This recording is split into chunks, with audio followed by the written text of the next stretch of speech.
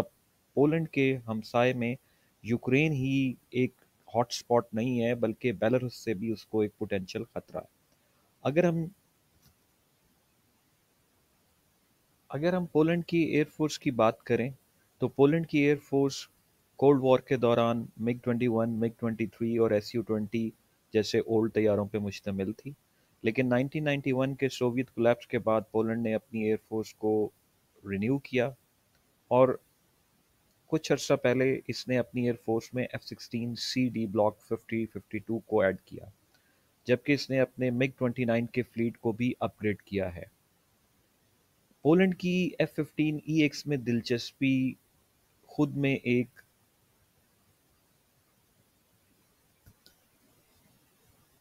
Interesting development ہے،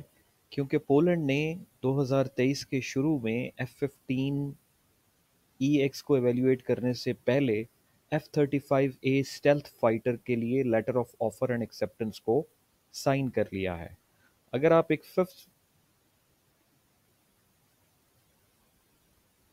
fifth generation platform کو acquire کر رہے ہیں تو 4.5 پلس جنریشن کے پلیٹ فارم کو کیوں ایکوائر کرنا چاہیں گے؟ اس بات کا جواب پولش ایئر فورس کے چیف نے پولینڈ میں ہونے والے ایئر شو کے دوران دیا کہ وہ چاہتے ہیں کہ وہ ایئر ڈومیننس فائٹر ریکوائر کر رہے ہیں جو کہ MiG-29 کی ممکنہ ریٹائرمنٹ کے بعد ایک گیپ کی صورت میں ان کے سامنے آئے گا، اور اس لیے وہ F-15EX میں دلچسپی رکھتے ہیں۔ اگر ہم F-15EX کی بات کریں تو F-15EX ایک ٹوین انجن جیٹ ہے جو کہ F-15E اسٹرائک ایگل کے پلیٹ فارم سے اپ ڈیٹ کیا گیا ہے بوئنگ کی طرف سے، اور F-15EX کے اندر ایڈوانس سسٹمز لگائے گئے ہیں، مگر F-15EX کی سب سے اہم جو خوبی ہے وہ اس کے ملٹیپل ریک سسٹم جو کہ ایمبر یعنی ایڈوانس میزائل بام ایجیکٹر ریک کہلواتا ہے، جس کی وجہ سے F-15EX ایک ہی وقت میں 22 air to air missile carry کر سکتا ہے۔ یہ نمبر بہت زیادہ ہے اور کسی بھی فائٹر جیٹ کے مقابلے میں شاید تھرائس زیادہ ہو۔ اس کے علاوہ اگر F-15EX کی بات کی جائے تو اس کا ٹوین انجن ہونے کی وجہ سے بہت بڑا سٹرکچر ہے، اور جس کی وجہ سے اس کا رڈار کراس سیکشن بہت زیادہ ہو جاتا ہے، جبکہ دوسری طرف ٹوین انجن کی وجہ سے اس کا انفراریڈ سگنیچر بھی بہت زیادہ ہو جاتا ہے، اور یہ کسی بھی جدید طیارے کے IRST ٹریک یعنی infrared search and track system میں ڈیٹیکٹ ہو سکتا ہے، اور اس کی اسٹیلتھ ساری خوبیاں بھی کمپرومائزڈ ہیں۔ اس وجہ سے اگر ہم رشیا کے اگینسٹ اس کو پچ کریں تو یہ یقیناً بہت ہی کنٹیسٹڈ ایئر فیلڈ میں مشکل سے سروائیو کرے گا، بٹ یہ ایئر ٹو ایئر انٹرسیپشن میں اور F-35 کے ساتھ انٹر آپریبلٹی میں بہت ہی زیادہ اچھا طیارہ ہے۔ اس کے الیکٹرانک وارفیئر سینسر اور بالخصوص پروٹیکشن سسٹم AN/ALQ کو بہت ہی زیادہ رینک کیا گیا ہے، اور اس کے علاوہ اس کا اگر کمپیریزن رفال اور گرپن سے کیا جائے تو چونکہ پولینڈ آلریڈی F-35 ایکوائر کر رہا ہے، اس لیے یہ ایک بیٹر چوائس ہو سکتی ہے۔ تیسری news, Japan air self defence forces کی طرف سے اپنے F-35A لائٹننگ 2 کی پہلی فورن ڈپلائمنٹ اور فورن ایکسرسائز میں شرکت ہے۔ یاد رہے کہ جاپان 140 کے قریب F-35A ایکوائر کر رہا ہے جو کہ conventional take off and landing jet ہے، جبکہ 30 پلس کے قریب F-35B جو کہ کیٹو بار یعنی catapult assisted take off barrier assisted recovery landing model بھی حاصل کر رہا ہے، جو کہ ایک کیریئر بیسڈ فائٹر ہوتا ہے۔ یاد رہے کہ جاپان جنگ عظیم دوم کے بعد سے ایک پرامن ملک ہے جس کے دفاع کی ذمہ داری امریکہ کے ساتھ 1952 کے ایک معاہدے کے ذریعے طے پائی تھی، جبکہ جاپان نے اپنی دفاعی ضروریات کو کبھی پہلے اس طرح پریزنٹ نہیں کیا۔ جاپان کی دفاعی منسٹری کا قیام 2007 میں عمل آیا ہے، اور اس سے پہلے یہ 1954 سے ڈیفنس ایجنسی کے طور پر کام کرتی تھی، یعنی گویا جاپان کی فل فلیج ڈیفنس منسٹری ہی نہیں ہوا کرتی تھی 2007 سے پہلے۔ بہرحال جاپان نے اپنی ڈیفنس فورسز کو ایڈوانس کرنا شروع کیا ہے، اور اس حوالے سے Japan air self defence forces F-35 جیسے طیارے ایکوائر کر رہی ہے۔ F-35 لاکہیڈ مارٹن کا 5th جنریشن فائٹر جیٹ ہے، جو کہ اپنے کیٹیگری کے حوالے سے سب سے جدید فائٹر جیٹ مانا جاتا ہے۔ لاکہیڈ مارٹن نے جاپان کی 3 کمپنیوں Mitsubishi heavy industry, Mitsubishi electric company اور دیگر کمپنیوں کے ساتھ مل کر F-35 کی اسمبلی اور ڈیولپمنٹ کو جاپان میں منتقل کیا ہے، جو کہ نارتھ ایشیا میں F-35 پروگرام کے لیے ایک سینٹر کا کام کرے گی۔ اگر ہم مٹسوبشی کمپنی کی طرف سے تیار کیے جانے والے F-35 کے کمپوننٹس کو دیکھیں تو اس میں final assembly and check out FACO کا ذمہ داری بھی انہی کمپنیز کے پاس ہے۔ اس کے علاوہ مشن رڈار سسٹم کی ڈیولپمنٹ بھی انہی کمپنیز کے پاس ہے، اور electro optical distributive aperture system, جو کہ ایک ایسا رڈار اور سسٹم ہے جو 360 ڈگری ISR یعنی انٹیلیجنس، سرویلنس اور ریکونسنس کیپیبلٹی دیتا ہے۔ ریتھیون کا یہ EODAS electro optical distributor aperture system ہے، جس میں advance digital pixel technology use کی جاتی ہے کو بنا رہی ہیں۔ ان ایکسرسائزز کی خاص بات کہ جاپان اپنی فورسز کو